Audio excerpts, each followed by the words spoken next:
hvað heldur með Pírata? Hvað var til þess að flokkurinn þurrkaðist út af þingi? Já, það er stórt að spurt. Það eru bara fullt af svörum við því í rauninni. Það var ákveðin svona fullkominn stormur og ég skilði alveg að fólk hafi skynjað að við vorum kannski á einhverjum röngum stað, svona hljómuðum á röngum stað, en við vorum samt að benda á bara grundvallar mannréttindi, hvernig að framfylgja þeim. Og við erum að sjá... En þú segir mannréttindamálin, þá ertu reynur að tala woke-málin. Og það voru Píratar... Hvað áttu við með woke-málin? Já, ég minna, það er það sem að hinn nýju mannréttindi eru meira og minna allt einhver woke-mál. Það er nákvæmlega ekkert hjálplegt við umræðan að koma og segja það eru bara 2 kyn, bla bla bla. Það snýst ekkert það. Líffræðilegi fjölbreytileikinn er miklu meiri heldur en bara þessi kynbundna karlkyns, kvenkyns líffræðilega skilgreining. Já, við erum, og það er svo auðvelt í rauninni, finnst mér allavega að benda á, sérstaklega fólk sem er intersex. Mér finnst svolítið villandi að draga intersex inn í þetta, því að intersex er ekki, það er af allt öðru Nei, það er það ekki. Það er ekki intersex manneskjur sem að kalla sig trans. Hvað vitum við það? Já, það er bara ekki þannig. Þegar við verum að tala um transsamfélagið, það er ekki intersex manneskjur sem eru þar undir. Við vitum alveg þegar skoðum erfðafræðina, bara líffræðilega séð hversu fjölbreytt kyn, sem sagt, svona expression getur verið. Já, kyn expression.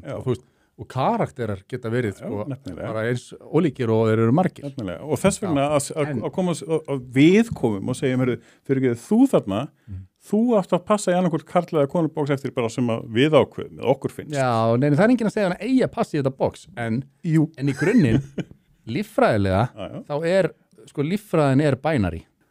Finnst þér rétt að öllum líffræðiprófessorum í vestfirðanum háskólum verið útýst fyrir að tala um að kynin séu 2? Er þeim öllum útýst? Nei, ég meina, þú veist, þessum var það, fleirum hefur verið það, en ég meina, ef þeir myndu allir segja það sem hún sagði, ætti þá að útýsta þeim öllum? Ég er ekki það vel inn í nákvæmlega þessu máli að ég geti átt að mig á því hvar hún hvernig best að orða það, hvar hún sló á óþægilega strengi. Nei.